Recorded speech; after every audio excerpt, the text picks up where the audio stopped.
about the show.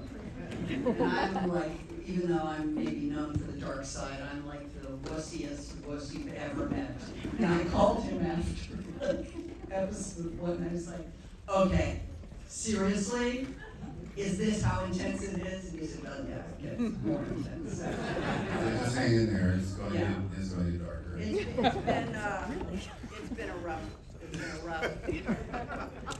this is a rough day. Most of it. Thank you. Yeah, thank you. Hi, everybody. Beautiful work, Mr. And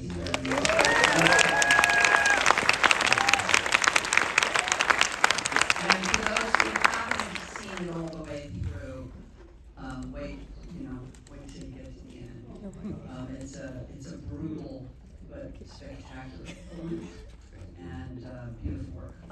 So here's what's fabulous about us. Okay. We met at Jimmy Kimmel. Literally, we met at Jimmy Kimmel. I was going to do the thing, and then my friend Heidi came in and said, Brian is on after you and would like to meet you. And we kind of met, and we had this beautiful moment. We took a picture together, and it has just grown into this beautiful relationship. And what's been most satisfying for me is the two of us. We were on the Oscar hunt together. So in that season of shiny things where you go to panels and you do thing after thing, we were there together. And we've mirrored each other. And both of us are sitting here today as bosses. Now, I'm much older and near death. I am much older and near death. But I'm a boss now. Okay. And you're a boss now. And I think that's really profound moment here for us, is that there is this idea of stepping into the light. Now, I'm just going to take 1 second of your time, people. There's a book that That we share. Yeah. we share, I gift it often. It's called The Book of Awakening, and it's a daily thought, a way to kind of think about the world. And today's offering is called Let There Be Light. And it's about Edison, and it says, when Edison was discovering the light bulb, he first engaged in a process of envisioning how an unseeable current of energy could be harnessed and turned into light. Like most of us, the vision came first. Once he understood what came to him, it took quite some time to find the precise material that would work as a filament in the bulb itself. Later, when asked if he ever grew discouraged or thought he was wasting his time, any actors in the room? Edison said no, that he learned something important each time he tried. He learned that there was another material not to be used. The lessons here are very telling and transferable, especially to how we seek our calling in the world and how we seek our love. To be willing to envision what we need is powerful and real, and just as crucial is the confidence of spirit to know that it will work, even though we haven't found where we belong or who to love yet. Equally as vital is the perseverance in trying to find precisely what will work. But perhaps the most inspiring part of Edison's journey is how he didn't view his many attempts as any type of failure on his part, but rather as an inevitable part of the process of discovery. And finally, after all this, we are challenged, scientist and lover and artist alike, to use what we discover and live in the light. So for someone who has wanted to be an artist, who's wanted to be able to expand your art as an actor, as a creator into the world, what is this moment feeling like for you as a boss, as an artist? It's before I get into that, she shared this word with me this morning. I did. Which you share every morning, a word with me. Every single morning for the last 2.5 years, I get a word from Jamie Lee every morning of how to start my day, and thank you for sharing that. Let there be light. Let there be light, right? So I think that was the feeling I felt about stepping into this, is that it felt slightly inevitable if I continued to follow that light, that this is where I would be led. I had always had a desire to be front and center in something, but I, wasn't really sure if people were ready for that. As you know, this industry can be very fickle.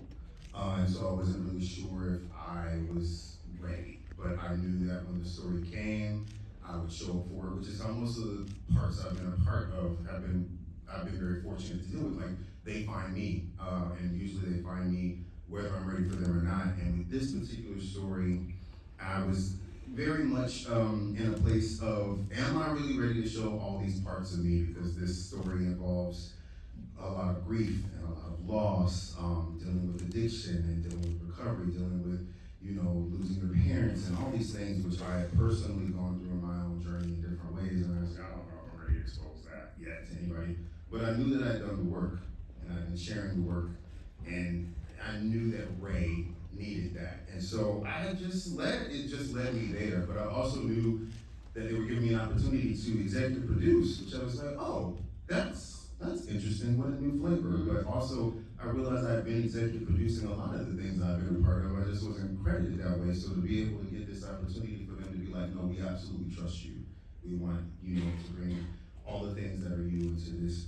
So I felt vindicated. I felt very much appreciated and felt loved. Like, this whole process of making the show was underneath an umbrella of so much love and care. I believe some people who worked on the show are here. Eduardo, are you here? So Eduardo is our B camera, so like keep that I love you, puppy. And it felt like that. It felt like a shared experience. It felt like a family, and I always want that to be a part of what I'm a part of. I always want people to feel like they have a piece of it, because I wouldn't be there without them. How did this start? Like, origin stories. But no, seriously, how did it come to you? How did, how far from the beginning did it begin with you? Sure. And when this came to me, I had a very love-hate relationship with television at the time. Why? Sorry. Now I feel like I'm Barbara Walters. Go ask the things, Jamie. Okay, well, you can't, apparently in journalism, you can't make that statement without me, in my role as a journalist, looking at you and going, what do you mean? Yeah, Why? You can't say the statement without that. I'm happy to share. I was afraid at that moment that TV was only capturing me in a certain kind of way, and I felt that I would be stuck if I kept taking the things that I was being offered in television. So I just wrapped up the last season of Atlanta, and then I went straight into and then I went straight into the series called Class of '09, where I had like a week off, like literally a week off. So I was saying goodbye to a character that I cared about very much, that I'd been with for over 6 years and had grown and got attached to the family that was part of that. And then I was stepping into another family, because that's another thing that happens with television, is that if you're fortunate enough to have all these seasons, like, you're growing with these people and you're growing with these characters, and they literally become your family if you're fortunate. So I'm doing this other show, and this other show is requiring me to be in the past and present and future of myself. So like, any given day I'm in the past, and any given day I'm in the future, which the metaphor is not lost on me. And I was tired. Like, I was just like, I don't know if I can do this anymore. And my wonderful manager and producing partner, Jennifer Wiley Moxley, she always holds the vision of what she thinks I can do, and I can't really hold it for myself. Much like you know what I mean? Like, she holds this vision, and so she was like, well, there's this series coming out, you should think about it. And I was like, is it television? She's like, yeah. I was like, no, thank you. Okay, I will respectfully pass. And she's like, well, you should really just think about it, like, just read it. And so I read the first few pages, and the character of Ray immediately just jumped at me. I was like, oh, I know this guy more than I care to. And I was like, the only way I'll do is if there's another episode. And she was like, funny enough, here you go. And I was like, so they had 2 episodes written? Yeah. But they didn't have all of them? They didn't have all of them, which was also a part that gave me reservation, because the current show that I was on didn't have, and I was like, well, I don't even know where I'm going, and when the past, present, and future, and you don't have all the episodes. So I just didn't want to take all of that time to try to figure it out. But the character of Ray just was screaming. It was screaming at me. And then they were like, "Oh, by the way, Ridley Scott's going to do the first episode." And I was like, "Oh, okay then." Yeah. So it was. I think everybody in this room would be okie dokie then. Yeah. I don't think there's one in me. I think there's just like nobody in this room that would be like, no. Absolutely. And then the offering of being an EP was so it felt like there were offerings that I was getting from Apple Studios to be like, no, we really believe in you. Well, because they were saying you are more, we believe you are more than maybe you even think you Yes, are. absolutely. And when my friend Demi won the Golden Globe and she stood up and she said, for a long time people basically said, you're not as much like you, she had to be told, you are more than you think you are more than you think you are. You are more than, no, I just said that completely wrong. I've only had like 12 hours sleep.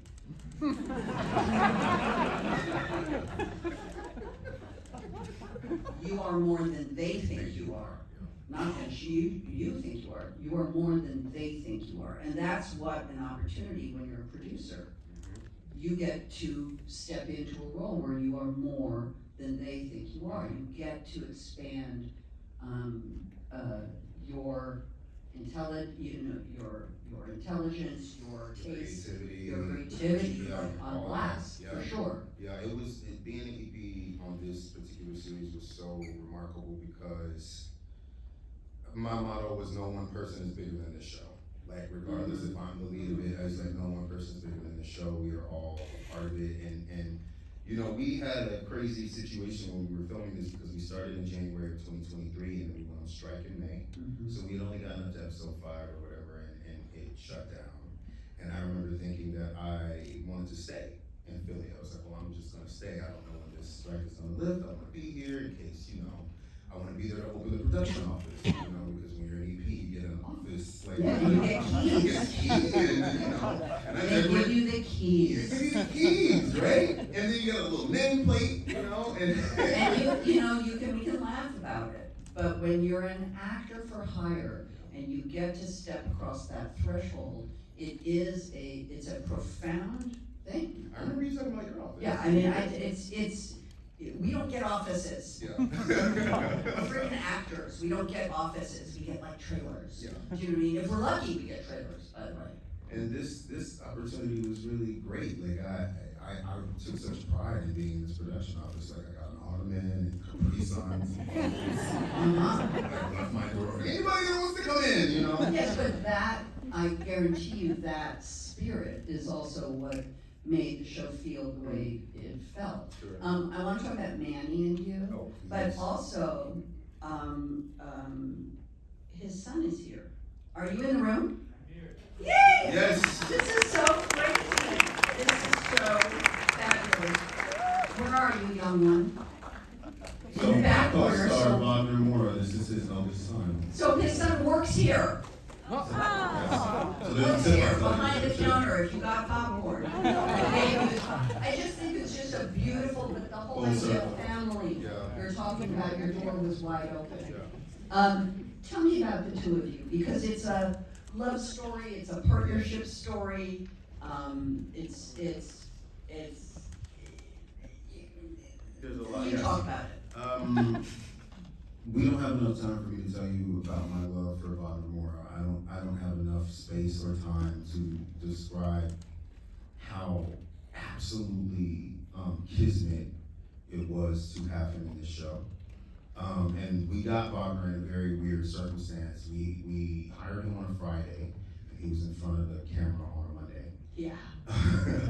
And I was challenged as the executive producer to call him and try to convince him to do this show.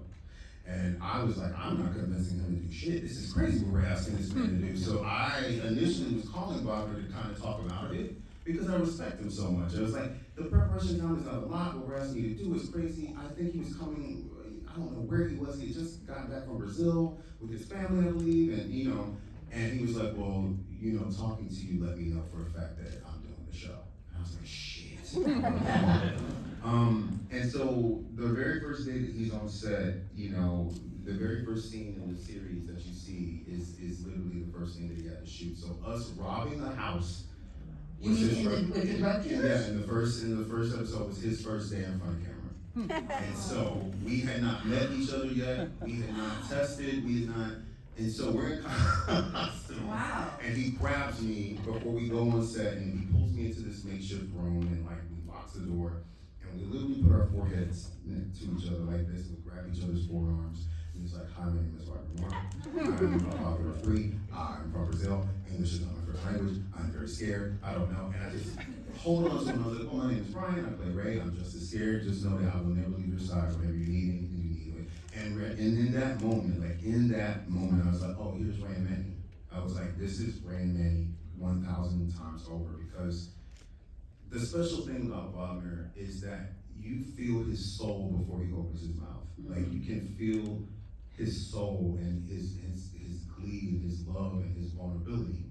And that is what we felt was absolutely necessary for Ray and Manny to exist. And so you'll notice throughout the series that there's always this closeness of proximity between Ray and Manny. They're always in a car, or they're in a closet, or they're in an attic, or and we felt that that was very much necessary, since these two have been incarcerated since they were 15 years old. This black and brown man have been incarcerated since they were 15 years old, confined to closed spaces. I mean, you even see it, in a scene where I get on the bus and we sit next to each other. It's very much a coming of age / love story. And I looked at Bob and I was like, "We're dating." I was like, it was like, me and you, Brian, are dating, but also like Ray and Manny, it has to have that kind of vulnerability. And I can't thank him enough. Like, truly, my gratitude to Wagner is beyond, because you feel family when you meet Wagner, and then when you get to act with him, it's just so raw and so cared for. You feel so cared for. So it was absolutely the best decision we could have made to have Wagner come as me. I recently, as a boss, Come on. as a boss, freaking boss bitch, I like it. But I just produced a TV series that stars Nicole Kidman for, Amazon. And it's based on the Patricia Cornwell book series about Kate Scarpetta, who's a medical examiner. And Nicole plays her, and I play her sister, blah, blah, blah. And, but what was interesting about it when you talk about doing a TV series, most people think you know everything that's going to happen in that series, right? And Ariana DeBose plays my daughter in the show.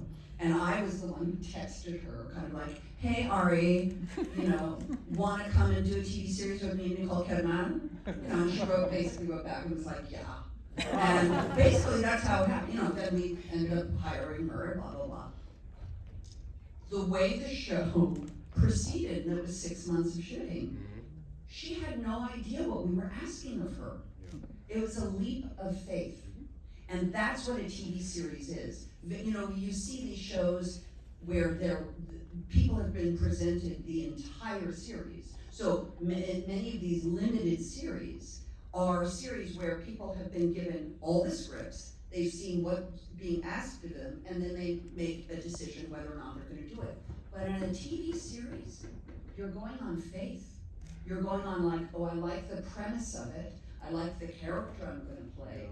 But you have no idea what they're going to throw at you. And I've done a couple TV series, and I had no idea.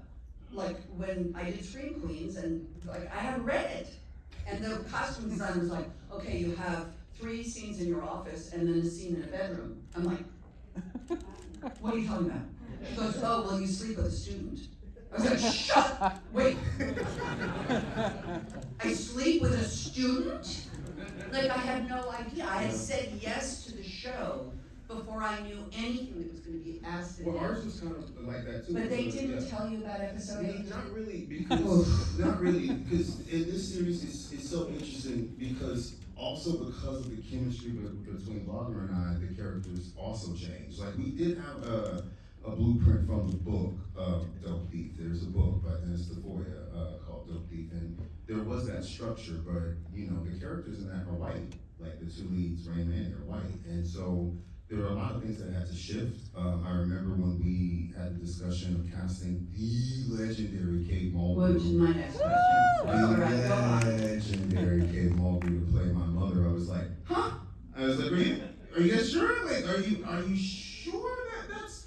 But when I sat down and really thought about the connection of how we were building the character Teresa and her relationship to Ray, and her, especially the relationship to my father, also brilliantly played by Ving Rhames, that elevated the story in a way that I never even thought of. Like the care of what this woman must have had to go through to take care of this young black boy in Philly, and what that connection to my father meant. But yeah, like I said, we went on strike in May, and then the strike lasted for 7 months, so we didn't come back until November.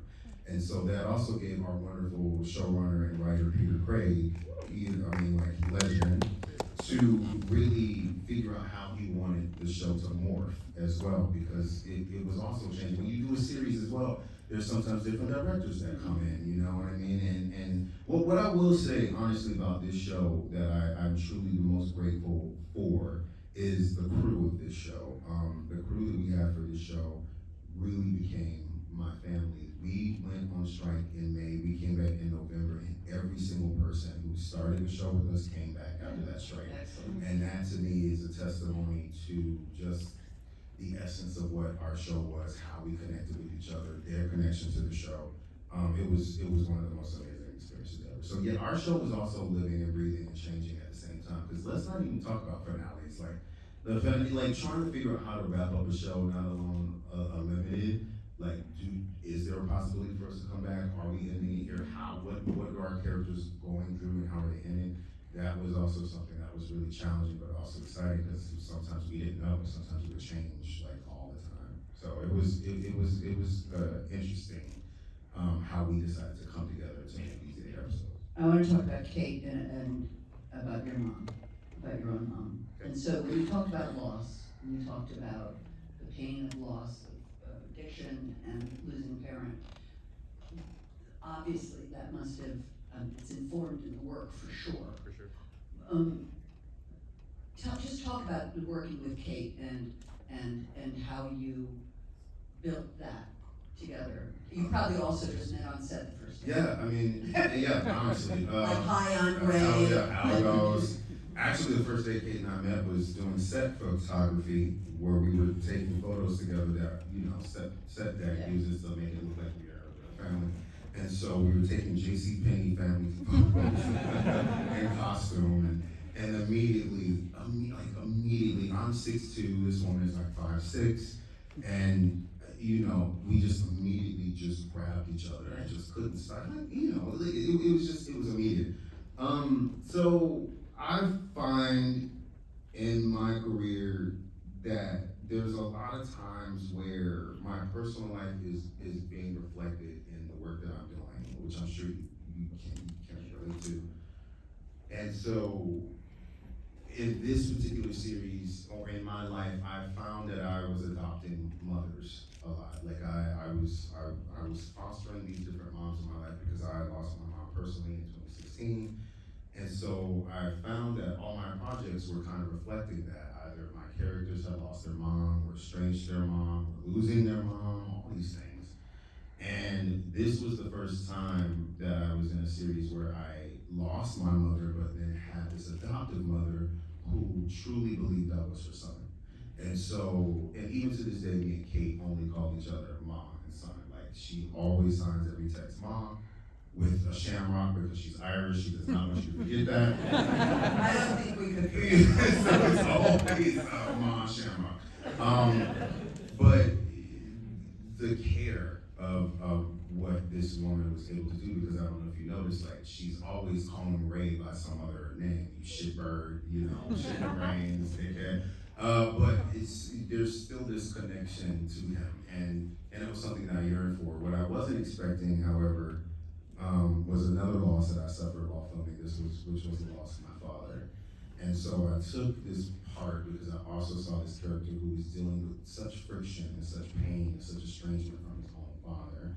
And I really wanted to work that out. I'm really tired of carrying this anger and this frustration that I have with my own dad. Maybe I can work this out. And Ving Rhames played my father to the T. Like, I can't even explain. Like, there's a scene in episode 2 where we're in the jail, and you can literally feel all the things that I'm saying to Ving are all the things I wanted to say to my own father. And so we are on strike, and this is how the universe is. We're on strike, episode 6, which deals with the conflict between Ray and his dad, it comes to a head in this episode, and that episode should have been filmed back in May, but it wasn't. And so when we came back, that was the episode we were tackling, and my father had died a week before. So I was like, okay, well, I don't know what this means. I don't know what this challenge is, but I have to meet it head on. I have to figure out what that is. I have to bring some kind of resolution. But the scariest part, Jamie, about all of that, and I'll talk to you about this, my relationship to my father, or the lack thereof, had been such a part of me that it was just my story. Like, it was just a thing that I felt like I presented, and now that this man was gone, I was like, well, shit, who am I now? Like, what is my story now? Like, I can actually lay it down here. I have to say that when we filmed this episode, not to spoil it, but Ray he goes through it.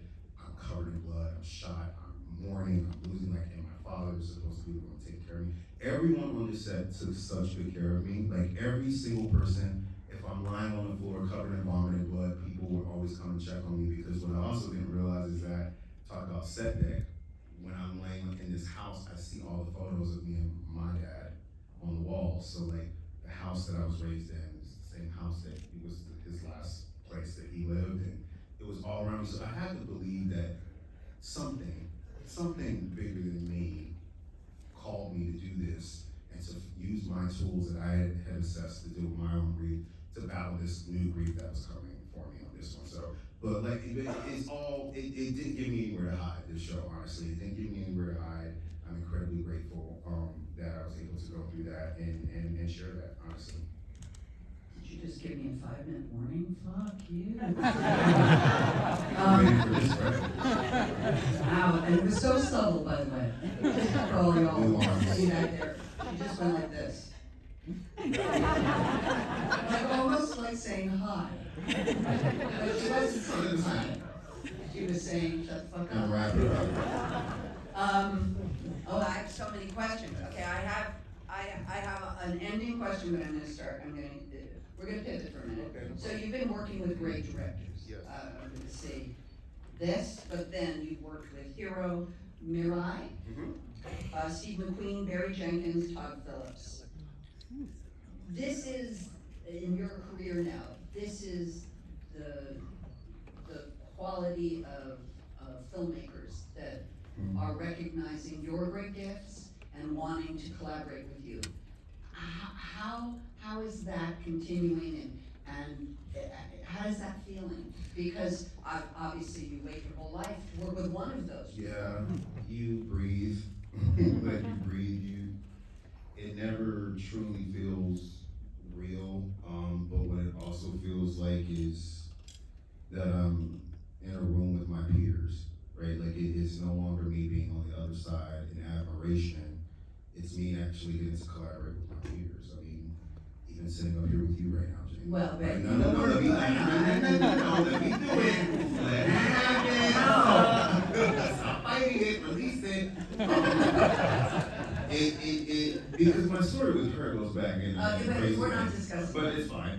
But when you are amongst greatness and these people that you have admired for so long, your imposter syndrome wants to run to the front. There it is. It wants to run to the front. This fucking tape that you have had in your brain for so long, telling you that you're not worthy, that you don't deserve to be with these people, that you can't possibly. She's a fucking loud bitch. And like, and it's crazy because I spent a lot of my career letting the imposter syndrome kind of win, but it never does. Like, it never does. And let me explain something to you. Like, you have to work on it every day. Like, every single day that you wake up and put your feet on the ground, you have to battle it, because it was a part of me for so long that I didn't know anything else. But as the projects and as the places and spaces started to grow and started to elevate, I had to shut the fuck up and just be like, well, what are you talking about? Like, what do you mean? Just recently, I just did a movie with Julia Roberts. This new actress is coming up. And like, I remember sitting there and I was like, nah, like, there's no, like, what are you're not doing? And I heard it. And I immediately had to choke the shit out of it and be like, you have to shut up. Like, you have to stop. And like, at some point, you have to sit in the greatness of what you created. You worked hard.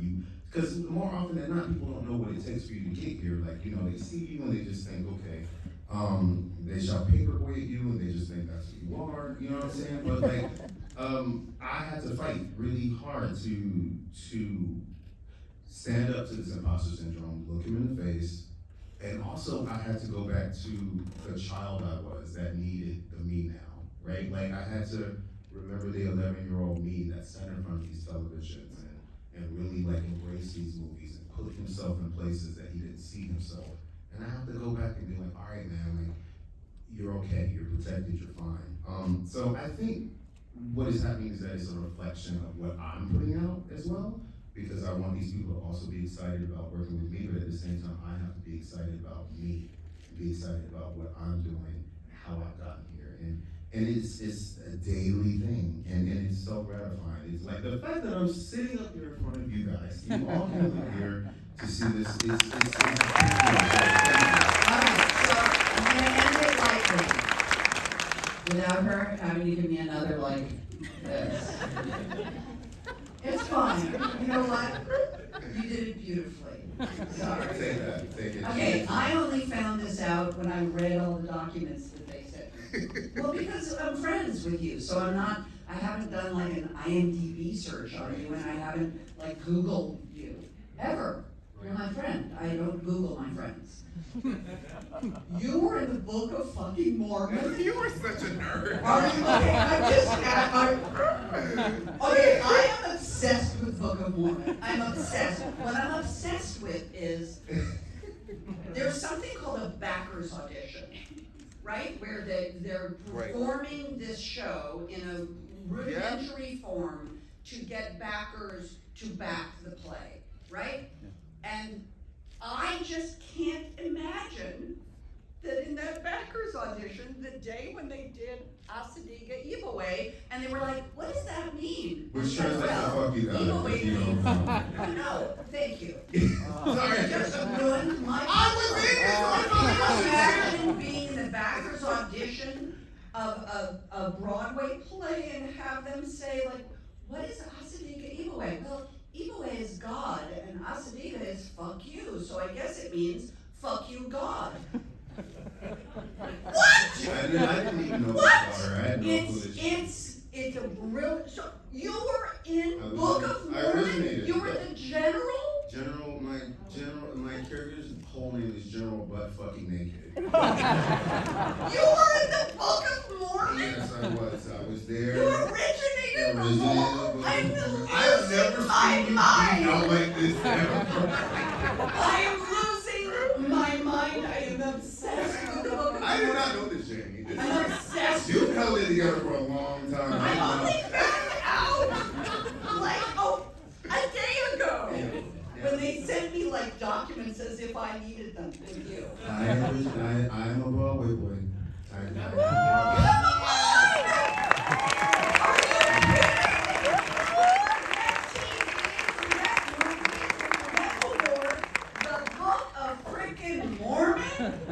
You are the one of the original? Oh, come on. Avi, you guys aren't theater people. Or you would be losing your mind along with me. I asked you on your drive home, just put the soundtrack for the Book of Mormon, pull it up on an iPhone or whatever the fuck it's called, and play it on the drive home, and you'll be saying, thank you, Jamie. That was really great. You are just a fabulous human being. You're a beautiful artist. You're a bad boss bitch. Thanks, one and all. And it's so fun to enjoy this with you. Like, I don't take any of it for granted, not 1 second. And neither do you. And I think that's where we meet. Yes. Is this place of, we get to do this. We're put here for a purpose that I certainly didn't understand, and it's been one of the great pleasures is developing a friendship with you over these years. I know, but so I would like to say thank you all for coming out to support.